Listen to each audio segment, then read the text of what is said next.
ও আচ্ছা, দাজ্জাল কি মানুষ না জিন নাকি? দাজ্জাল কে? এটা ফেরেশতা নাকি জিন না মানুষ? কি এটাও একটা প্রশ্নের বিষয়। কিভাবে দেখুন, আল্লাহ নবী সাল্লাল্লাহু আলাইহি ওয়াসাল্লাম বলছেন নূহ আলাইহিস সালামের সময়ও নূহ আলাইহিস সালাম তার কওমকে দাজ্জাল সম্পর্কে সতর্ক করেছেন। তার মানে পৃথিবীর সূচনা থেকে সে পৃথিবীতে ছিল এবং সে বের হবে শেষ জামানায়, এবং বের হয়ে সে তার অনুসারীদেরকে নিয়ে বিশ্বটাকে শাসন করবে। তার মানে অনেক লম্বা একটা হায়াত সে পেয়েছে। কোন জাতি এত লম্বা হায়াত পায় বলেন তো? কোন জাতি মানব জাতিকে এত লম্বা হায়াত পায়? এ একটা মিস্টেরিয়াস ক্যারেক্টার দাজ্জাল। সে কি? তারপরে দেখুন, নবী সাল্লাল্লাহু আলাইহি ওয়াসাল্লাম একটা হাদিসের মধ্যে বলেছেন যে তাকে ওই তামিম দারির ওই দ্বীপে বন্দী করে রাখা হয়েছে। আপনারা হাদিসে জানেন, দ্বীপে বন্দী থাকা অবস্থায় তাকে সাহাবীরা দেখেছেন অনেক বিশাল আকৃতিতে, ঠিক আছে? এবং সাহাবীদেরকে সে প্রশ্ন করছিল, তামিম দারিকে প্রশ্ন করছিল যে বাইসানের খেজুর বাগানে খেজুর কি ধরে? বলে হ্যাঁ ধরে। সে বলছে অচিরেই আর ধরবে না। তারপরে বলছে তাবারিয়া হ্রদে কি পানি আছে? সাহাবীরা বলছেন আছে। বলছে অচিরেই পানি থাকবে না। তোমাদের ওই উম্মি নবীর কি খবর? তখন সাহাবীরা বলছেন যে তিনি মক্কা থেকে মদিনায় হিজরত করে এসেছেন, বদরের যুদ্ধ হয়েছে, বালতির মতো তার অবস্থা, একবার এদিকে পাল্লা ভারী হয় একবার এদিকে পাল্লা ভারী হয়। মানে বদরে জিতেছেন, উহুদে বিপর্যস্ত হয়েছেন। তখন এই ব্যক্তি বলছে যে তোমাদের জন্য উত্তম হবে ওই ব্যক্তির অনুসরণ করা। দাজ্জাল এই কথা বলছে, তোমাদের জন্য উত্তম হবে ওই উম্মি নবীর অনুসরণ করা। সাহাবীরা জিজ্ঞাসা করছেন আপনি কে? তো সে বলছে যে আমি হচ্ছি দাজ্জাল। আমাকে অচিরেই এখান থেকে মুক্ত হওয়ার অনুমতি দেয়া হবে, তখন আমি এই পৃথিবীটাকে শাসন করব। তো এখানে সাহাবীরা দেখে আসছেন, যারা দেখে আসছেন তারা পরে ইসলাম কবুল করেছেন। তখন তারা মুসলিম ছিলেন না, খ্রিস্টান ছিলেন। কথা বুঝতে পারছেন? তাহলে এখানে আমরা তাকে একটা বিশাল দেহি দেখলাম, শিকল দিয়ে বন্দী। আবার নবী সাল্লাল্লাহু আলাইহি ওয়াসাল্লাম একদিন মদিনার মধ্যে উমর রাদিয়াল্লাহু আনহুকে নিয়ে হাঁটছেন, সহিহ মুসলিমে আছে। খবর পাওয়া গেল যে মদিনায় একটা যুবক ছেলে আছে, ইহুদি মায়ের সন্তান একটা যুবক ছেলে, যার চুলগুলা কোকড়ানো, চোখটা একটু ফোলা, যার আলামতগুলা দাজ্জালের সাথে মিলে যাচ্ছে। তখন নবী সাল্লাল্লাহু আলাইহি ওয়াসাল্লাম ওমর ইবনুল খাত্তাবকে নিয়ে ওদের বাসায় গেলেন। দেখলেন খেজুর বাগানে সে বসে আছে। মনোযোগ দিন। এবার নবীজি গিয়ে বললেন যে তুমি কি দেখো? সেই ছেলেটা বলছে আমি আরশ দেখি। আরশ বোঝেন? সিংহাসন। কোথায় তোমার আরশ? সেই ছেলে বলছে পানির উপরে। কোথায়? পানির উপরে। নবীজি বলছেন তুমি তো তাহলে শয়তানকে দেখো। নবীজি বলছেন তুমি কি বিশ্বাস করো যে আমি শেষ নবী? সেই ছেলে বলছে আপনি কি বিশ্বাস করেন যে আমি নবী? কি বুঝতে পারছেন কথা আমার? নবীজি বলছেন তুমি কি বিশ্বাস করো যে আমি শেষ নবী? সেই ছেলে বলছে আপনি কি বিশ্বাস করেন যে আমি নবী? উমর রাদিয়াল্লাহু আনহু তরোয়ালের খাপ খোলা সারা। তিনি বললেন যে ইয়া রাসূলুল্লাহ অনুমতি দেন, এর গর্দানটাকে নামাই দিই, বেয়াদব, আপনার সাথে বেয়াদবি করছে। তখন নবী সাল্লাল্লাহু আলাইহি ওয়াসাল্লাম বললেন দাআহু ইয়া ওমর, তাকে ছেড়ে দাও। যদি সে সত্যিকার অর্থেই দাজ্জাল হয়ে থাকে, তুমি ওমর তাকে হত্যা করতে পারবে না। কেন হত্যা করতে পারবেন না? কারণ দাজ্জালের নিহত হওয়া লেখা আছে ঈসা আলাইহিস সালামের হাতে। কার হাতে? ঈসা আলাইহিস সালাম যখন আসবেন, এই প্যালেস্টাইনের বাবে লুদ নামক জায়গায় দাজ্জালকে মারা হবে। ঠিক আছে কথা? তাহলে ওমর তুমি তাকে হত্যা করতে পারবে না। আর যদি সে দাজ্জাল না হয়ে থাকে, নিরপরাধ মানুষকে হত্যা করে কোনো লাভ নাই। এখানে চান্স নেওয়া হলো 50-50। এক হাদিসে আপনি দেখছেন নবীজি বলছেন নূহ আলাইহিস সালাম তার কওমকে দাজ্জাল সম্পর্কে সতর্ক করেছেন। এক হাদিসে নবীজি বলছেন সে বের হলে 40 দিন বিশ্ব শাসন করবে। প্রথম দিন 1 বছর, দ্বিতীয় দিন 1 মাস, তৃতীয় দিন 1 সপ্তাহ, বাকি দিন আমাদের মতো। আরেক হাদিসে নবীজি বলছেন তামিম দারি দেখে এসেছে তাকে কোথায়? দ্বীপে বন্দী অবস্থায়, সে ছাড়া পাবে অচিরেই। আবার এখানে নবী সাল্লাল্লাহু আলাইহি ওয়াসাল্লাম মদিনাতেই একটা যুবক ছেলেকে দাজ্জাল মনে করে ইনভেস্টিগেট করলেন। আপনার কাছে কি সাবজেক্টটা সহজ মনে হচ্ছে না কঠিন? খুব সহজ কি না কঠিন? চিন্তা করতে হবে কি হবে না? এতই জটিল একটা ক্যারেক্টার। শুধু তাই না, নবীজি আরো বলছেন সে যখন বের হবে, 4টা জায়গার কথা পাওয়া যাচ্ছে হাদিসে, 4টা জায়গা কোত্থেকে বের হবে। এখানে কিন্তু নবীজি মদিনাতে তাকে খুঁজলেন, ইনভেস্টিগেট করলেন। আবার আরেকটা হাদিসে নবীজি বলেছেন সে যখন বের হবে শেষ জামানায়, তখন মক্কায় ঢুকতে পারবে না, মদিনায় ঢুকতে পারবে না। আপনারা হাদিসটা জানেন না? আলেমরা তো জানেন। মক্কাতেও ঢুকতে পারবে না, মদিনাতেও ঢুকতে পারবে না। খোলা তরোয়াল নিয়ে ফেরেশতারা দাঁড়িয়ে থাকবে। আবার সেই নবী মুহাম্মদ সাল্লাল্লাহু আলাইহি ওয়াসাল্লাম মদিনাতে এই ছেলেটাকে দাজ্জাল ভাবছেন, ইনভেস্টিগেট করছেন। তার মানে তারা সতর্ক ছিলেন। এই ছেলের নাম ছিল ইবনে সাইয়্যিদ। কি নাম? ইবনে সাইয়্যিদ, নাম মনে রাখবেন।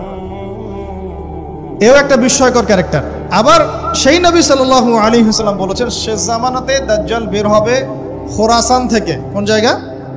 খোরাসান। খোরাসান বলতে কোন জায়গা? এটা মূলত এর হার্ট হচ্ছে আফগানিস্তান, এর পাশে যে বেলুচিস্তান, এই যে উজবেকিস্তান, ইরানের কিছু অংশ, এই পুরো জায়গাটা, শুধু একটা দেশ না, পুরো জায়গাটা এর হার্ট হচ্ছে আফগানিস্তান। খোরাসান থেকে বের হবে। আরেক হাদিসে নবীজি বলছেন সে ইস্পাহান থেকে বের হবে। কোন জায়গা? ইস্পাহান এখন ইরানে। ভৌগোলিক বিষয় যখন তখন চেঞ্জ হয়ে যায়, হয় কি না? আগে কি ইরাক ইরান এরকম পার্ট ছিল? আগে কি এভাবে এই 52টা দেশের ভাগ ছিল? লেবানন, জর্ডান, সৌদি আরব, ইরাক ইরান এরকম ভাগ ছিল না? এক অঞ্চল ছিল শাম, একটা হেজাজ, একটা নাজদ, এরকম আর কি ভাগ ছিল। তো এটা চেঞ্জ হয়। ওই হাদিসে আসছে ইস্পাহান থেকে একটাতে, আরেকটাতে আসছে ইরাক এবং শাম। শাম বলতে বোঝাচ্ছি এই পুরো প্যালেস্টাইন, লেবানন, জর্ডান, পুরো অঞ্চলটাই শাম। আর ইরাক তো আপনারা জানেন। ইরাক এবং শামের মাঝখানের একটা রাস্তা থেকে বের হবে। 3টা জায়গা। আরেকটা 4 নাম্বার খাল্লা নামে একটা জায়গা থেকে সে বের হবে। আর এই খাল্লা আপনি গুগলে সার্চ দিয়ে পাবেন না। গুগলের সাথেও দাজ্জালের অনুসারীদের একটা সম্পর্ক আছে, আপনার ফেসবুকের সাথেও আছে, প্রযুক্তিগুলোর সাথেও আছে, নিউক্লিয়ার ওয়েপন্সের সাথেও আছে, বর্তমান ব্যাংকিং সিস্টেমের সাথেও আছে, এবং বর্তমান গ্লোবাল পলিটিক্যাল অ্যাফেয়ার্সের সাথেও দাজ্জালের অনুসারীদের সরাসরি সম্পৃক্ততা আছে। আমি বলি নাই দাজ্জালের সম্পৃক্ততা আছে, দাজ্জালের অনুসারীদের সরাসরি সম্পৃক্ততা আছে। এটা বোঝার জন্য আপনাকে সূরা কাহাফ পড়তে হবে। কেন সূরা কাহাফ? কারণ সূরা কাহাফ পড়লে আল্লাহ আপনার ভিতরের চোখ খুলে দিবেন ইনশাআল্লাহ। এখন আপনার ভিতরের চোখ বন্ধ। কেন বন্ধ? বিকজ আপনি প্রত্যেক জুমায় সূরা কাহাফ পড়ছেন না। যখন প্রত্যেক জুমায় সূরা কাহাফ অর্থসহ পড়বেন বা অ্যাটলিস্ট তেলাওয়াত করবেন, দেখবেন ইনশাআল্লাহ আল্লাহ আপনার ভেতরের চোখ খুলে দিবেন। তো দাজ্জাল সাবজেক্টটা কি জটিল মনে হচ্ছে না সহজ মনে হচ্ছে? জটিল। এখন এত জটিলতায় আমরা গেলাম না, আমরা সহজ জায়গায় থাকি। সহজ জায়গাটা হচ্ছে সে বিশ্বটাকে শাসন করবে, এবং ন্যায় বিচারের ভিত্তিতে শাসন করবে কি? উত্তর না, সে সারা বিশ্বে ফিতনার ফাসাদ সৃষ্টি করবে। যারা তাকে ফলো করবে সে তাদেরকে সমৃদ্ধি দিবে, যারা তাকে ফলো করবে না সে তাদেরকে দুর্ভিক্ষ দিবে। বলা হচ্ছে সে খোদা দাবি করবে, সে নিজেকে খোদা দাবি করবে, বলবে আমি মাসিহ। আমি কি? মাসিহ মানে ত্রাণকর্তা। তার মূল কাজটা তাহলে জুলুমের ভিত্তিতে সারা বিশ্বটাকে শাসন করা। এই তো, সে খোদা দাবি করবে। আপনি যদি মেনে নেন তাহলে তার জান্নাতে ঢুকবেন, যদি না মানেন তাহলে তার জাহান্নামে ঢুকবেন। তার জান্নাতে ঢোকা মানে হচ্ছে আসলে জাহান্নামে ঢোকা, আর তার জাহান্নামে ঢোকা মানে হচ্ছে আসলে জান্নাতে ঢোকা। যেমন একজন যুবক ছেলেকে সে পাবে রাস্তায়, যখন বের হবে ছেলেটাকে বলবে যে তুমি কি বিশ্বাস করো যে আমি আল্লাহ? সেই ছেলে বলবে যে না, আমি বিশ্বাস করি না। সেই ছেলেটাকে শুইয়ে দিয়ে করাত দিয়ে তাকে দুই ভাগ করবে। এটা হাদিসে আসছে। 2 ভাগ করে দেহের 2টা অংশ 2 দিকে ছুঁড়ে মারবে, এবং সে শক্তিশালী হবে, অনেক ফিজিক্যালি অনেক শক্তিশালী, অনুসারীদের দিক থেকে অনেক শক্তিশালী। পৃথিবীর সব নিয়ন্ত্রণ তার হাতে, ঠিক আছে? তার কাছে প্রযুক্তি, তার কাছে অনেক কিছু, মানে সবচেয়ে বড় ফিতনা, মানে সবচেয়ে বেশি শক্তিশালী, সবচেয়ে বড় মানে পাওয়ার, মিলিটারি পাওয়ার, সবচেয়ে বড় ইকোনমিক পাওয়ার, সবচেয়ে বড় মিলিটারি অ্যাফেয়ার্স যা আছে সব। তো এর জন্য একটা যুবক ছেলেকে কেটে 2 পিস করে ফেলা কি এমন বিষয়? এখনই তো কত কি করা হচ্ছে, তাই না? আরে ভাই হচ্ছে তো, আমরা জানি তো। এই যে আমাদের প্যালেস্টাইনের একটা বাবাকে দেখলাম যে ছেলের শুধু হাত আর পা নিয়ে কান্নাকাটি করছে, মাথা নাই, বডি খুঁজে পাওয়া যাচ্ছে না। তো এখনই তো অনেক কিছু করছে ওর অনুসারীরা। তো সে যখন বেরোবে একটা যুবককে 2 পিস করে ফেলা কোনো বিষয়? একদিক এদিকে ছুঁড়ে মারবে আর একদিক ওইদিকে, এরপরে আবার জীবিত করবে তাকে, আবার জীবিত করবে। মানে তাকে আল্লাহ পাক এরকম কিছু ক্ষমতা দিবেন মানুষকে পরীক্ষা করার জন্য। জীবিত করার পরে বলবে আমি তোমাকে মৃত্যু দেওয়ার পর জীবিত দিলাম, এখন কি জীবন দিলাম, এখন কি তুমি বিশ্বাস করো যে আমি আল্লাহ? এই ছেলে এবার বলবে যে এখন আমার পুরো ইয়াকিন হয়ে গেছে যে তুই দাজ্জাল।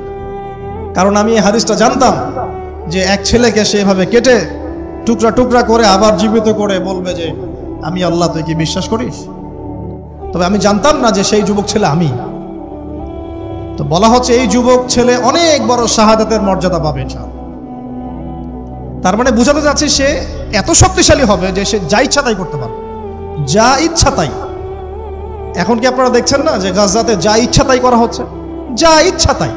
ইচ্ছা হলো আপনার ঘরটা ভেঙে দিলাম, ইচ্ছা হলো আপনার মেয়েকে তুলে নিয়ে আসলাম, ইচ্ছা হলো আপনার ছেলেটাকে নিয়ে কারাগারে রেখে দিলাম, ইচ্ছা হলো রিমান্ডে নিয়ে নিলাম, ইচ্ছা হলো আপনার জমিটা দখল করে ফেললাম, ইচ্ছা হলো আকাশ থেকে একটা বোম ফেলে আপনার বাচ্চাকে হত্যা করে ফেললাম। যা ইচ্ছা তাই, যা ইচ্ছা তাই, কেউ কিছু বলার নাই। সবাই মিলে আমরা হয়তো এরকম ওয়াজ মাহফিলে 2-4টা কথা বলে রাগ ঝাড়তে পারি, আপনি একটু সাহস দেখালে মিছিল করতে পারেন, সেমিনার সিম্পোজিয়াম করতে পারেন, আরও বড় শক্তি থাকলে রাষ্ট্রীয় পর্যায়ে পর্যন্ত চাপ প্রয়োগ করতে পারেন, আরও যদি ইমানদার রাষ্ট্র হয় সে জাতিসংঘে গিয়ে একটা প্রতিবাদ করতে পারে। এই তো, এতটুকুই তো। সবগুলো মুসলিম রাষ্ট্র মিলে একসাথে হয়ে কি ওর বিরুদ্ধে যুদ্ধ করতে পারছে? সবগুলো মুসলিম রাষ্ট্র দরকার নাই, অ্যাটলিস্ট 2টা 4টা 5টা 10টা মুসলিম রাষ্ট্র কি একত্রিত হয়ে ওর বিরুদ্ধে যুদ্ধ করতে পারছে? তাহলে যা ইচ্ছা তাই সে করছে না। এবং এত মানবতা বিরোধী অপরাধ করার পরেও বড় বড় পশ্চিমা country, specially United state of America এসে বলে দিবে যে আমি আমার মিত্রর পাশে আছি, যা ইচ্ছা তাই করুক, আমি ওর পাশে আছি। এবং কথাগুলো তারা খুব ঠান্ডা মাথায় বলে, আমাদের মতো ওই যে পলিটিক্যাল চিল্লা ফেল্লা করে কথা বলে। আমরা ওয়াজ মাহফিলে যে একদম চিল্লা চিল্লি করে গলা ফাটায় ফেলে দিই একদম, হ্যাঁ, মানুষের আবেগ বুঝে ওয়াজ করি, মানুষের আবেগ বুঝে ওয়াজ করি। জোরে জোরে বললে মানুষ জোরে জোরে ঠিক বলবে, আমার ভিউ বাড়বে। আদতে এগুলো কথা বলার আদব না, এগুলো কিন্তু কথা বলার আদব নয়। এখন বিষয়টা দেখুন, ঠান্ডা মাথায় বলে দিবে আমরা আমাদের মিত্রের পাশে আছি, তাহলে ও যা ইচ্ছা তাই করছে না? একটা ছোট রাষ্ট্র যদি যা ইচ্ছা তাই করতে পারে, দাজ্জাল করতে পারবে না? তাই মনে হয়? এখন সে এভাবে বিশ্বটাকে শাসন করবে। আপনি যদি মেনে নেন তাহলে আপনি সমৃদ্ধি পাবেন, না মানলে আপনাকে দুর্ভিক্ষ দিয়ে দিবে। একটা কওমের পাশ দিয়ে যাবে, বলবে তোমরা কি বিশ্বাস করো যে আমি আল্লাহ? বলবে হ্যাঁ বিশ্বাস করি।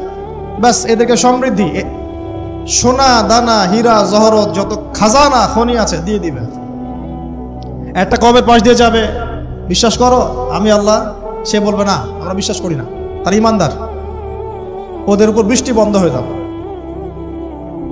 দুর্ভিক্ষ। এখন দুর্ভিক্ষ, বৃষ্টি বন্ধ হওয়া ইত্যাদির অনেক ব্যাখ্যাও আছে। মূল কথাটা আসেন, সে যদি বিশ্বটাকে শাসন করতে চায় তার অনুসারীর দরকার আছে কি নাই? আছে না নাই? আচ্ছা, এবার একটু ভালো করে বোঝেন। মনে করেন আপনার নাম হচ্ছে আমাদের আব্দুল্লাহ ভাই, মনে করেন, বা আব্দুর রহমান, ঠিক আছে? আব্দুর রহমান ভাই আমাদের মনে করেন যে বিশ্বটাকে শাসন করতে চায়। তাহলে ভাই আপনি বলেন তো, এই বিশ্বের অর্থনীতি আপনার নিয়ন্ত্রণ করতে হবে কি না? হবে না? হবে না? না নিয়ন্ত্রণ করে কি আপনি বিশ্ব শাসন করতে পারবেন? আচ্ছা, আপনাকে বিশ্বের এই পুরো গ্লোবাল অ্যাফেয়ার্স, পলিটিক্যাল অ্যাফেয়ার্সগুলো নিয়ন্ত্রণ করতে হবে কি না? হবে কি হবে না? আচ্ছা, আপনাকে বিশ্বের মিডিয়াগুলো নিয়ন্ত্রণে রাখতে হবে কি না? হবে কি না? আপনাকে বিশ্বের বড় বড় অস্ত্রশস্ত্রগুলো নিজের করে মজুত করতে হবে কি না? বিশ্বের সবচেয়ে দামি বিষয়গুলো যেমন অয়েল, গোল্ড, সিলভার, পেট্রোডলার, এগুলো আপনার নিয়ন্ত্রণে থাকতে হবে কি না? থাকতে হবে। আচ্ছা, বিশ্বের অর্থনীতি থেকে শুরু করে, রাজনীতি থেকে শুরু করে, সমরনীতি থেকে শুরু করে, মিডিয়া, প্রযুক্তি, এগুলো আপনার নখদর্পণে থাকতে হবে কিনা? তার মানে দাজ্জাল যদি বিশ্ব শাসন করতে চায় তাকে এই প্রত্যেকটা বিষয়কে নিয়ন্ত্রণ করতে হবেই। এখন আমার প্রশ্ন, সে কাদেরকে নিয়ে বিশ্ব শাসন করবে? উত্তরটা হাদিস থেকে নিয়ে নেবেন। নবী সাল্লাল্লাহু আলাইহি ওয়াসাল্লাম বলেছেন সে ইহুদিদেরকে নিয়ে বিশ্ব শাসন করবে। মুসলমানদেরকে নিয়ে না, বৌদ্ধদেরকে নিয়ে না, খ্রিস্টানদেরকে নিয়ে না, অন্য কাউকে নিয়ে না। কাদেরকে নিয়ে? এমনকি ইস্পাহান যে শহরটার কথা এসেছে, ওই জায়গাটার থেকেও 70,000 ইহুদি তার সাথে যোগ দিবে। কত হাজার? আরো যোগ দিবে এক শ্রেণীর মেয়ে। এক শ্রেণীর মেয়ের কথা আসছে, যাদেরকে আপনি ঘরে রাখতে পারবেন না, তাদের বাবা, ভাই, স্বামী মিলেও ঘরে বেঁধে রাখতে পারবে না, ছুটে ওর সাথে যোগ দিবে। এক শ্রেণী হচ্ছে ইহুদিরা, এক শ্রেণী এরকম মেয়েরা, আরেক শ্রেণী হচ্ছে কিছু মুনাফিক, যার অন্তরে সামান্য পরিমাণ নেফাকিও থাকবে, সেও শেষে ওর সাথে গিয়ে যোগ দেবে। মূল যোগ দিবে কারা তাহলে? মূল বাহিনীটা কাদেরকে নিয়ে গঠিত বলেন? আচ্ছা, এখন আপনি আমাদেরকে বলেন, এবার আমার দিকে তাকান, ফোকাস করেন, এখান থেকে আমরা আস্তে আস্তে আস্তে আস্তে একটা কনক্লুশনে আসবো। দাজ্জালের ক্যারেক্টার বুঝেছেন, ওর ফাংশনটা কি সেটাও বুঝেছেন, কাদেরকে নিয়ে বিশ্ব শাসন করবে সেটাও জানলেন। এখন একটু লক্ষ্য করে দেখেন, আপনাকে আমি 2000 বছরের ইতিহাস এই 20 মিনিটে বলে শেষ করে দেব। কত হাজার বছর? 2000 বছর। ইহুদি কারা? ইহুদি আর বনু ইসরাইল কি এক? উত্তর না। ভালো করে কথাগুলো শোনেন, এগুলো বই পড়তে অনেক সময় লাগবে আপনার, এবং ঘাটাঘাটি করতে অনেক সময় লাগবে, খুব অল্প সময় বুঝে নেন। ইহুদি বনু ইসরাইল এক নয়। বনু ইসরাইল কাদেরকে বলা হয়? ইব্রাহিম আলাইহিস সালামের ছেলে, এক ছেলের নাম ইসমাইল, এক ছেলের নাম ইসহাক। ঠিক আছে? ইসমাইল আলাইহিস সালাম থাকেন মক্কায়, সেখানে তাকে কেন্দ্র করে একটা সভ্যতা। এই বংশে সর্বশেষ নবী মুহাম্মদ সাল্লাল্লাহু আলাইহি ওয়াসাল্লামের জন্ম। তার মানে আমরা বনু ইসমাইল। আমরা কারা? বনু ইসমাইল। আমরা মুহাম্মদ সাল্লাল্লাহু আলাইহি ওয়াসাল্লামের কওম, উম্মাহ। আর এইদিকে আরেক ছেলের নাম হচ্ছে ইসহাক, যিনি থাকেন ওই শামে, ওই প্যালেস্টাইনে, ওই জেরুজালেমে, ওই জায়গায়, ওটা শাম। ঠিক আছে? এবং ওখানে তিনি তার বংশ বিস্তার হচ্ছে। তার ছেলের নাম হলো ইয়াকুব। কি নাম? ইয়াকুব আলাইহিস সালামের আরেক নাম হলো ইসরাইল। ইয়াকুব আলাইহিস সালামের আরেক নাম কি? ইসরাইল। এবং তার সন্তানদেরকে বলা হয় বনু ইসরাইল। তার সন্তান অনেক। এই সন্তানদের মধ্যে একজনের নাম ইউসুফ। ঠিক আছে? তারপরে আসছে পরে ইউনুস। এই বনু ইসরাইলের মধ্যেই দাউদ, মূসা, সুলাইমান, ঈসা ইবনে মারিয়াম। বলা হয় 1,24,000 নবী রাসূলের মধ্যে বেশিরভাগই এখানে এসেছে। তাহলে বনু ইসরাইল বলা হচ্ছে এই কওমটাকে। তা ওদের নাম বনু ইসরাইল থেকে ইহুদি হলো কখন? যখন তারা ঈসা আলাইহিস সালামকে স্বীকার করলো না তখন। ঈসা আলাইহিস সালাম কি তাদের মধ্যে আসেন নাই? সেই ঈসা আলাইহিস সালামকে যখন তারা অস্বীকার করলো, তখন তাদের নাম আল্লাহ পাক এই বনু ইসরাইল থেকে পরিবর্তন করে হাদু দিয়েছেন কোরআনে। কুল ইয়া আইয়ুহাল্লাযীনা হাদু ইন যাআমতুম আন্নাকুম আউলিয়াউ লিল্লাহি মিন দুনিন নাস ফাতামান্নাউল মাউত। আছে না কোরআনে? অনেক জায়গা আছে। আল্লাহ পাক তখন তাদেরকে আর বনু ইসরাইল বলছেন না, বলছেন ইয়াহুদ। কি বলছেন? এই যে নাম আসলো ইহুদি। তো বনু ইসরাইল এবং ইহুদি এক নয়। বনু ইসরাইলরা ভালো ছিল এবং তারা ওই সময়কার মুসলিম ছিল। যখন তারা আল্লাহ পাকের আনুগত্য করেছিল, আল্লাহ পাক তাদেরকে সমৃদ্ধি দিয়েছিলেন, ঠিক আমাদের মতোই। আর যখন তারা আল্লাহ পাকের আনুগত্য করে নাই, পথভ্রষ্ট হয়ে যায়, আল্লাহ পাক তাদেরকে শাস্তি দিয়েছে। এক পর্যায়ে তারা যখন নবীদেরকে হত্যা করা শুরু করেছিল, অনেক নবীকে হত্যাও করেছে। যেমন জাকারিয়া আলাইহিস সালামকে তারা হত্যা করেছে, ইয়াহইয়া আলাইহিস সালামকে হত্যা করেছে। সূরা ইয়াসিন পড়ে দেখেন, ওখানে একই দিনে 3 জন নবীকে হত্যা করা হয়েছে। পড়ে দেখেন। তো মূল কথা হচ্ছে, নাম চেঞ্জ হলো কখন? যখন তারা সত্য থেকে পথভ্রষ্ট হয়ে গেল, ঈসা আলাইহিস সালামকে তারা অস্বীকার করলো, তখন আর বনু ইসরাইল নয়, ইয়াহুদ। এখন তাদের মধ্যে একজন অন্যতম নবী ছিলেন দাউদ আলাইহিস সালাম। কি নাম? বলেন নাম, মুখস্থ করেন। তাদের নাম কি? আচ্ছা, দাউদ আলাইহিস সালাম ছোট, তখন 14-15 বছর বয়স হবে। আল্লাহ পাক মূসা আলাইহিস সালামকে বলেছিলেন, তুমি তোমার সম্প্রদায়কে নিয়ে এই জেরুজালেমে যুদ্ধ করবে। কাকে বলেছেন? মূসা আলাইহিস সালামকে। তুমি মূসা আলাইহিস সালাম তোমার সম্প্রদায়কে নিয়ে এই জেরুজালেমে গিয়ে যুদ্ধ করো। ওখানে আমালেকা নামে একটা সম্প্রদায় আছে, এরা খুবই শক্তিশালী, তবে তোমরা যদি ইমানদার হও তোমরা এর উপর বিজয় লাভ করবে। এর আগ পর্যন্ত এরা কিন্তু ওখানে ঢুকতে পারে নাই। কথা বুঝতে পারছেন? আল্লাহ পাক শর্ত দিলেন, যদি যুদ্ধ করে জয় করতে পারো তাহলে তোমাদের এই জায়গাটা তোমাদের। তো মুসা আলাইহিস সালাম বললেন তার কওমকে, চলো যুদ্ধ করি। তো মুসা আলাইহিস সালামের কওম বলছে, ইযহাব আনতা ওয়া রাব্বুকা ফাকাতিলা ওয়া ইন্না হাহুনা কাঈদুন। এই মুসা, তুমি যাও আর তোমার রব গিয়ে যুদ্ধ করো, আমরা এখানে বসে থাকলাম। কথা কি বুঝতে পারেন নাই? মানে এরা কোন কওম? ওই যে ফেরাউনকে ডুবে মরতে দেখেও বিশ্বাস করে না, বাছুর পূজা শুরু করে, আল্লাহ পাক একটার পর একটা নিদর্শন দেখান, তাও অস্বীকার করে। তাওরাত নিতে গিয়েছেন মুসা আলাইহিস সালাম, এসে দেখেন তারা বাছুর পূজা শুরু করেছে। মান্না সালোয়া আল্লাহ দিচ্ছেন, তাও অস্বীকার করে। মৃত থেকে জীবিত করেন, তাও অস্বীকার করে। শেষমেশ বলে বসলো যে, ইয়া মুসা লান নুমিনা লাকা হাত্তা নারাল্লাহ জাহরা। হে মুসা, আমরা তোমার প্রতি বিশ্বাস করব না যতক্ষণ আল্লাহকে সামনে দেখাচ্ছ আমাদের চোখ দিয়ে। এটা সেই জাত যে নবীদেরকে এত কষ্ট দিয়েছে। মুসা আলাইহিস সালাম যখন বললেন চলো, আল্লাহ পাক যুদ্ধের কথা বলেছেন, ওটা যুদ্ধ করে জয় করতে পারলে আমাদের হয়ে যাবে। তো বলছে ওখানে আমালেকা সম্প্রদায় আছে এত বড় শক্তিশালী, তুমি যাও, তোমার রব গিয়ে যুদ্ধ করো, আমরা এখানে বসে আছি। আর আমাদের নবী মুহাম্মদ সাল্লাল্লাহু আলাইহি ওয়াসাল্লাম যখন বদরের মাঠে 313 জনকে নিয়ে পরামর্শ করছেন কি করব, যুদ্ধ করব কি না, তখন আমাদের মুসলিম সেনা বাহিনীর মধ্যে যে সাহাবীরা ছিলেন, সাদ বিন মুয়াজ রাদিয়াল্লাহু আনহু, তিনি বলছিলেন, ইয়া রাসূলুল্লাহ সাল্লাল্লাহু আলাইহি ওয়াসাল্লাম, আপনি আমাদেরকে নিয়ে বদরের মাঠ কেন, যদি উত্তাল সাগরেও ঝাঁপ দিতে চান আমরা সেখানেও ঝাঁপ দিব। কত পার্থক্য, তাই না? তিনি বলছিলেন যে আমরা সেই কথা আপনাকে বলবো না যেই কথা মুসার কওম মুসাকে বলেছে। আপনি যদি আদেশ করেন আমরা উত্তাল সাগরেও ঝাঁপ দিতে পারি। এমনি এমনি তো বদরের যুদ্ধ আসে নাই, বিজয় আসে নাই, এইসব ইমানের কারণে এসেছে। এখনো কি এই মাজলুম ভাইরা উত্তাল সাগরে ঝাঁপ দেয় নাই? তারা তাই করছে। ওইদিকে আসছি আমি পরে, এই জায়গাটা একটু বোঝেন। তো যুদ্ধ তারা করলো না, যুদ্ধ করলো না। আল্লাহ পাক শাস্তি দিলেন। কি শাস্তি? 40 বছর আল্লাহ পাক ওদেরকে একটা জায়গায় ঘুরপাক খাওয়ানো শুরু করলেন। সকালে উঠে একটা পাহাড়কে কেন্দ্র করে ঘুরতো, সন্ধ্যায় এসে আবার সেই জায়গায় থেমে যেত। এটাকে বলা হয় তিহ উপত্যকার 40 বছরের শাস্তি। সূরা বাকারার মধ্যে দলিল আছে। এবার মুসা আলাইহিস সালামের জীবনটা শেষ, উনার হায়াত শেষ, উনি চলে গেলেন আল্লাহর কাছে। পরবর্তীতে নবী হলেন ইউশা বিন নুন। কি নাম? ইউশা বিন নুন। মনে রাখার চেষ্টা করেন, ভুলে যান না আবার। ইউশা বিন নুন একজন নবী। এবার ইউশা বিন নুনের সময় ওই বনু ইসরাইলি বলছে যে আমরা যুদ্ধ করতে চাই, ওই জায়গা আমরা দখল করতে চাই। আমিন। এখন আসেন, কোন জায়গা ভাই?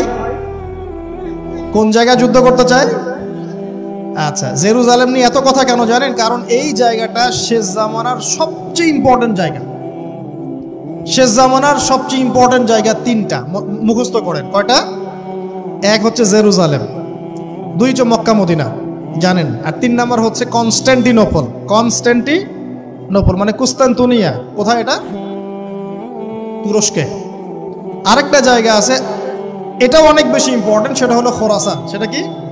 খোরাসান। এই 4টা জায়গার কথা মাথায় রাখবেন। পুরো বিশ্বের এই প্রেক্ষাপট এই 4টা জায়গাকে কেন্দ্র করে ঘুরতে থাকবে, এবং এর সেন্টার হার্ট হচ্ছে জেরুজালেম। কারণ কিয়ামত ততদিন পর্যন্ত হবে না যতদিন এই জেরুজালেম মুসলিমদের দখলে না আসছে, এবং এই জেরুজালেম থেকে ইমামুল মাহদি ঈসা ইবনে মারইয়াম বিশ্ব শাসন না করছেন, ততদিন পর্যন্ত এই পৃথিবীতে কিয়ামত হবে না ইনশাআল্লাহ। বুঝতে পারছেন কথা?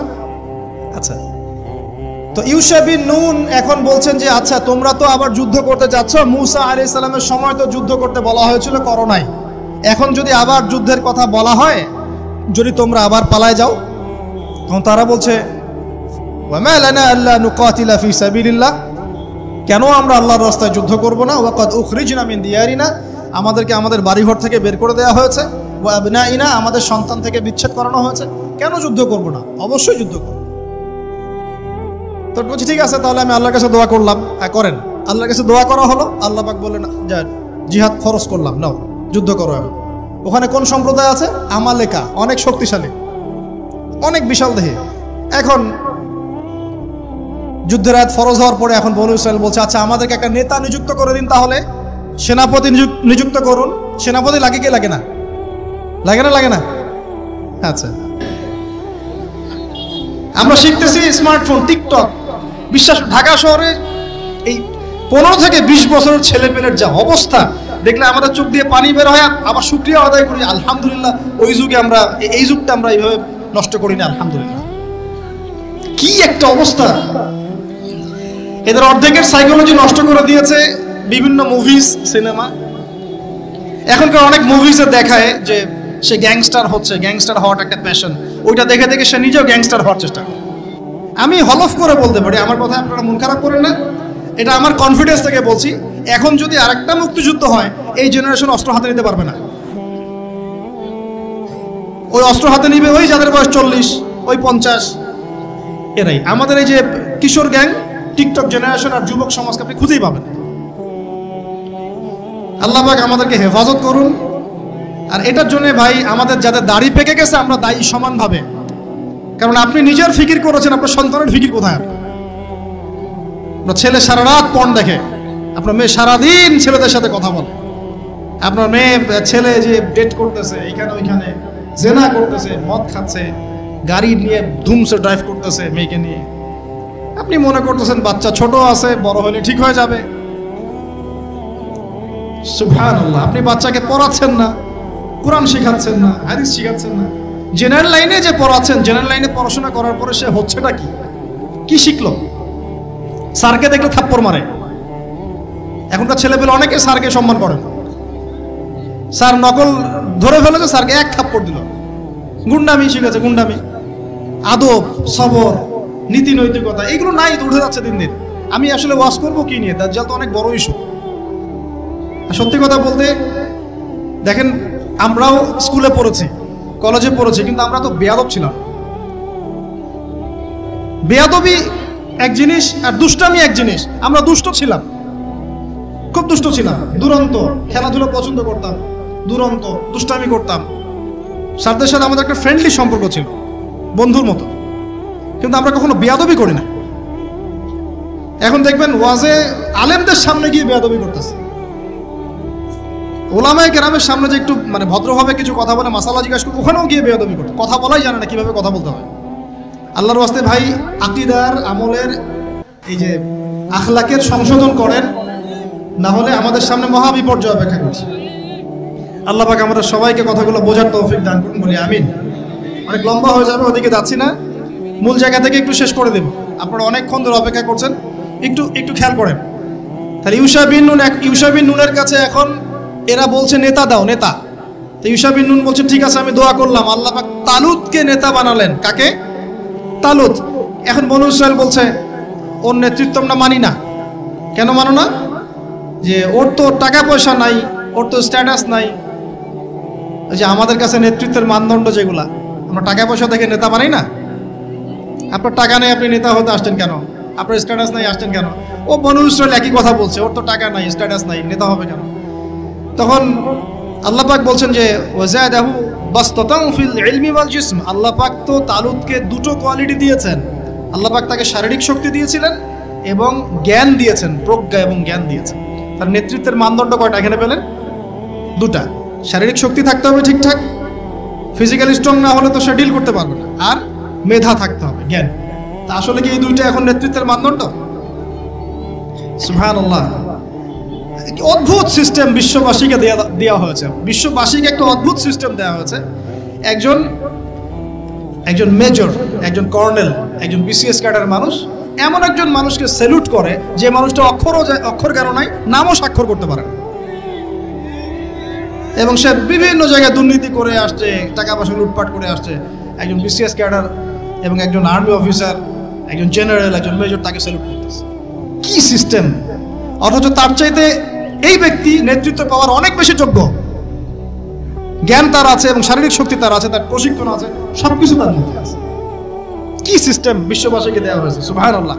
আমি ফিলোসফিও পড়েছি অনেকদিন। অ্যারিস্টটল এবং প্লেটোদের যুগে এটাকে বলা হতো দি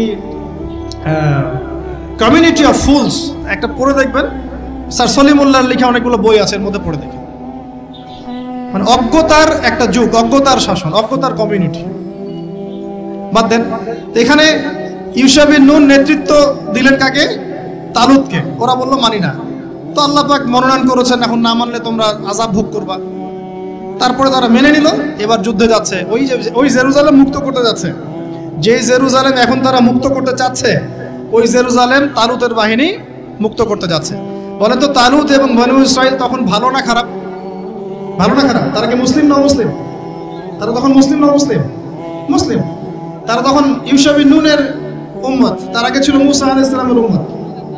এবার তালুত বললেন যে আল্লাহ পাক তোমাদেরকে পরীক্ষা করবেন, সামনে নদী আছে, এই নদীর পানি পান করতে পারবে না, যদি পান করো তাহলে তোমাদের নাম কাটা, তোমরা আর যুদ্ধে অংশগ্রহণ করতে পারবে না। ফামান শারিবা ফালাইসা মিন্নি, যে ব্যক্তি এখান থেকে পানি পান করবে সে আমার অন্তর্ভুক্ত না। ওয়ামান লাম ইয়াতআমহু ফাইন্নাহু মিন্নি, যে ব্যক্তি এখান থেকে পানি পান করবে না সে আমার সাথে যুদ্ধে যেতে পারবে। ইল্লা বিগুরফাতিন বিয়াদি, মানে এক অঞ্জলি পানি শুধু পানি পান করতে পারবে, এক অঞ্জলি পানি, এতটুকু, বেশি না।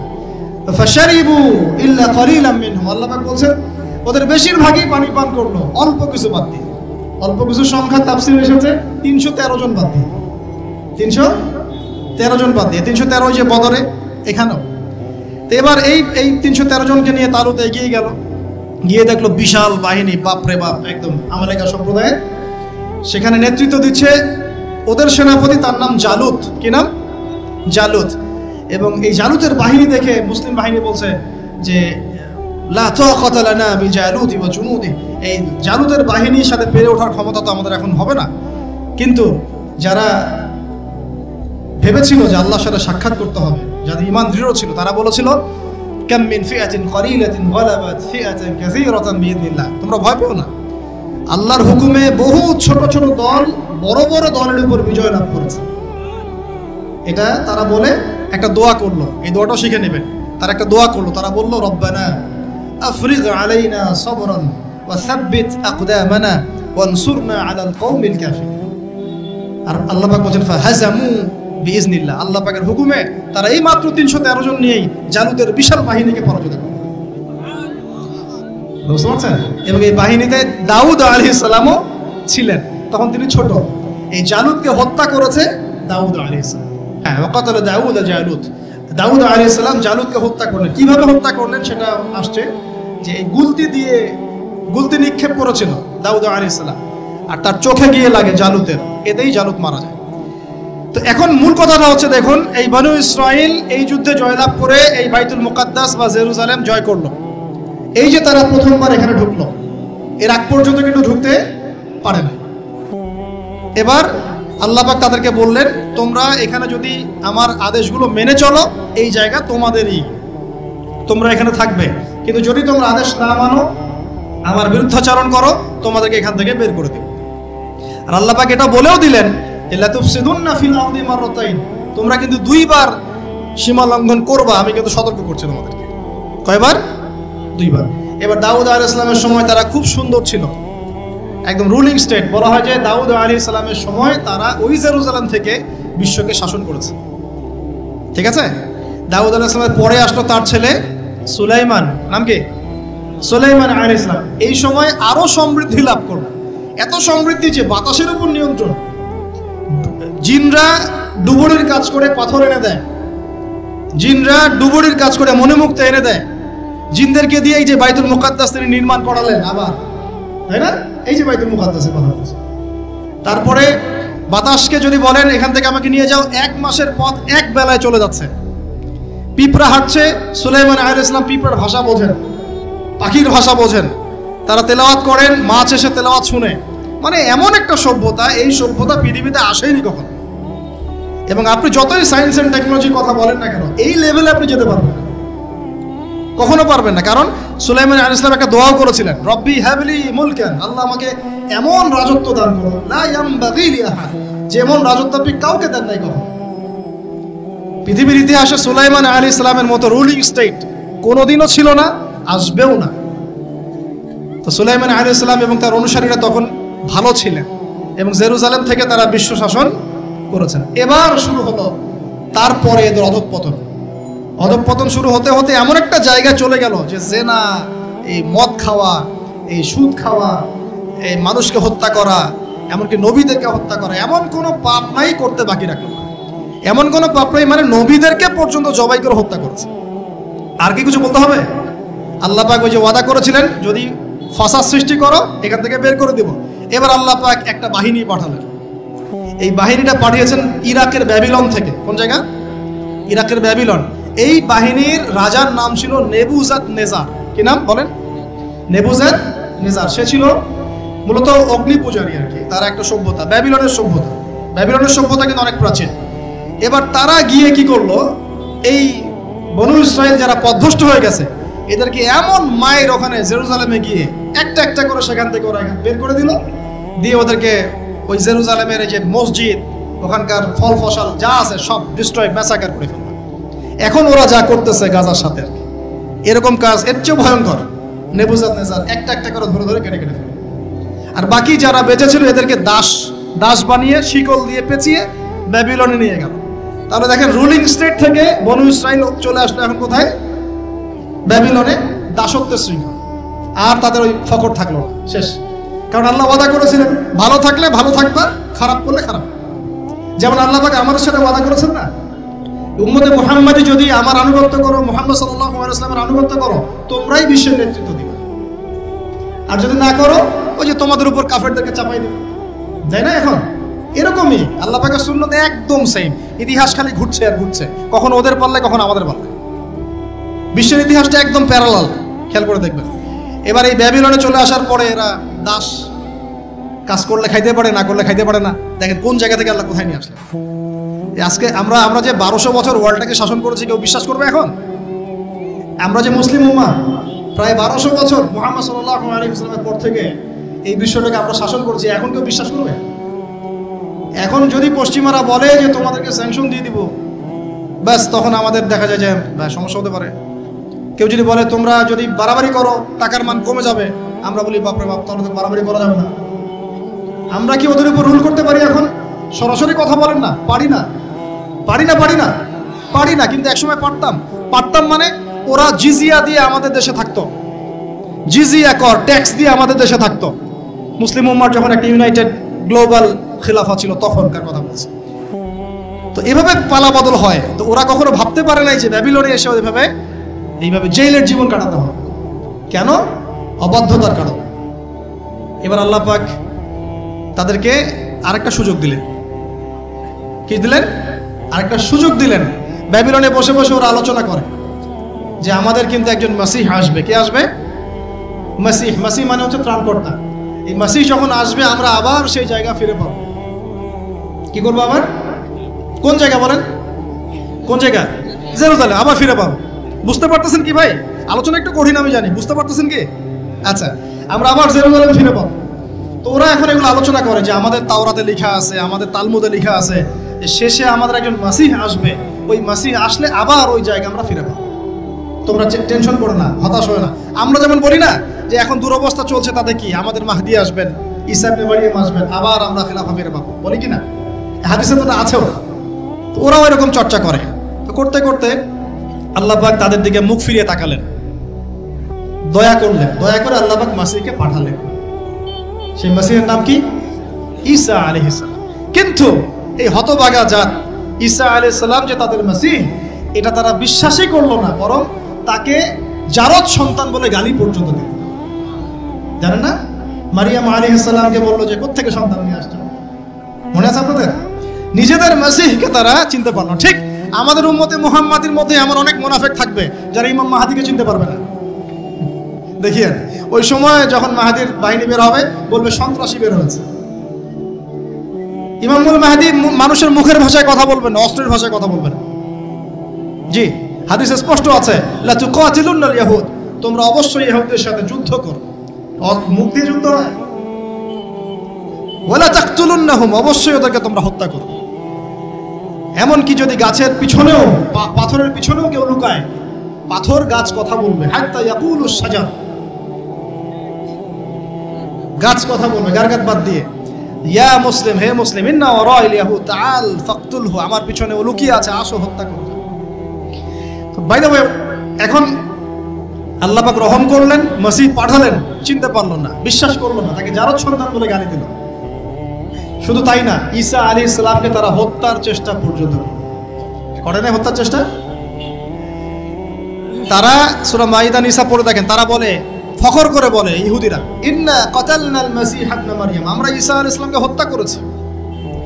রাসূলুল্লাহ যে আল্লাহর রাসূল ছিল, আল্লাহ বলছেন ওয়ামা কাতালুহু তারা তাকে হত্যা করতে পারে না। ওয়া মা সালাবুহু, তারা তাকে ক্রুশবিদ্ধ করতে পারে নাই। বাল রাফাআহু আল্লাহু ইলাইহি, বরং আল্লাহ পাক তাকে তার কাছে উঠিয়ে নিয়েছে। ওয়ালাকিন শুববিহা লাহু, কিন্তু ওরা ধোঁকা খেয়েছিল, মনে হয়েছিল তিনি মনে হয় মাসিহ, আসলে সে মাসিহ ছিল না। আল্লাহ পাক তাকে উঠিয়ে নিয়েছেন এবং শেষ জামানায় তাকে আবার পাঠাবেন। কেন পাঠাবেন? কারণ তার কাজ এখনো বাকি আছে।